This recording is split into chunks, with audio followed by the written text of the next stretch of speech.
ಹೊಸ ವರ್ಷಕ್ಕೆ ಕೆಎಸ್ಆರ್ಟಿಸಿ ನೌಕರರಿಗೆ ಗುಡ್ ನ್ಯೂಸ್. ಕೆಎಸ್ಆರ್ಟಿಸಿ ಆರೋಗ್ಯ ಯೋಜನೆ ಉದ್ಘಾಟನೆ ಕಾರ್ಯಕ್ರಮ. ಹೊಸ ವರ್ಷಕ್ಕೆ ಕೆಎಸ್ಆರ್ಟಿಸಿ ನೌಕರರಿಗೆ ಗುಡ್ ನ್ಯೂಸ್ ಸಿಕ್ಕಿದೆ. ಕೆಎಸ್ಆರ್ಟಿಸಿ ಆರೋಗ್ಯ ಯೋಜನೆ ಉದ್ಘಾಟನೆ ಕಾರ್ಯಕ್ರಮ. ಕೆಎಸ್ಆರ್ಟಿಸಿ ನೌಕರರಿಗೆ ಕ್ಯಾಶ್ಲೆಸ್ ವೈದ್ಯಕೀಯ ಚಿಕಿತ್ಸಾ ಯೋಜನೆ. ಬೆಂಗಳೂರಿನ ಸಮ್ಮೇಳನ ಸಭಾಂಗಣದಲ್ಲಿ ನಡೆದಂತಹ ಕಾರ್ಯಕ್ರಮ. ವೈದ್ಯಕೀಯ ಚಿಕಿತ್ಸಾ ಯೋಜನೆಗೆ ಸಿಎಂ ಸಿದ್ದರಾಮಯ್ಯ ಅವರು ಚಾಲನೆ ಕೊಟ್ಟರು. ಸಾರಿಗೆ ಸಚಿವ ರಾಮಲಿಂಗಾರೆಡ್ಡಿ ಸೇರಿ ಸಾರಿಗೆ ನೌಕರರು ಉಪಸ್ಥಿತರಿದ್ದರು. 250 ಪ್ರಮುಖ ಸರ್ಕಾರಿ ಮತ್ತು ಖಾಸಗಿ ಆಸ್ಪತ್ರೆಗಳ ಜೊತೆಗೆ ಒಡಂಬಡಿಕೆ ಮಾಡಿಕೊಳ್ಳಲಾಗಿದೆ. ಡ್ರೈವರು, ಕಂಡಕ್ಟರ್ ಸೇರಿದಂತೆ ಸಿಬ್ಬಂದಿಗೆ ಕ್ಯಾಶ್ಲೆಸ್ ಚಿಕಿತ್ಸೆ.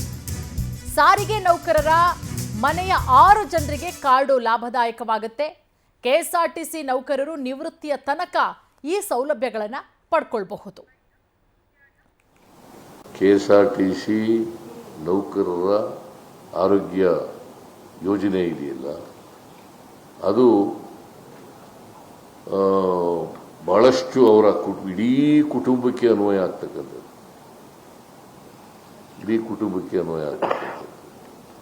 ದುಡ್ಡು ಕೊಡಬೇಕಾಗಿಲ್ಲ. ದುಡ್ಡು ಕೊಟ್ಬಿಟ್ಟು ಮಾಡ್ಕೋತಾರೆ. ಅದನ್ನು ಸಂಬಳದಲ್ಲಿ ಇಟ್ಕೊಂಡು ಅವರು ಒಡಂಬಡಿಕೆ MOU ಏನು ಮಾಡ್ಕೊಂಡಿದ್ದಾರೆ ಅದ್ರ ಪ್ರಕಾರ ಆಸ್ಪತ್ರೆಗಳಲ್ಲಿ ಮಾಡ್ಕೊಳ್ತಾರೆ. ನಾನು ಮತ್ತೊಮ್ಮೆ ಎಲ್ಲ ಆಸ್ಪತ್ರೆಗಳ ಪ್ರತಿನಿಧಿಗಳಿಗೆ ಹೇಳ್ತಕ್ಕಂಥದ್ದು, ಸರ್ಕಾರ ಒಡಂಬಡಿಕೆ ಮಾಡ್ಕೊಂಡಿದೆ, ಮತ್ತು ನೀವು ಮಾನವೀಯತೆಯಿಂದ ವರ್ತಿಸ್ತಕ್ಕಂಥ ಕೆಲಸವನ್ನು ಮಾಡಬೇಕು ಅಂತಕ್ಕಂಥ ಆಸೆ. ಕೆಎಸ್ಆರ್ಟಿಸಿ ನೌಕರರ ಆರೋಗ್ಯ ಯೋಜನೆ ಇದೆಯಲ್ಲ, ಅದು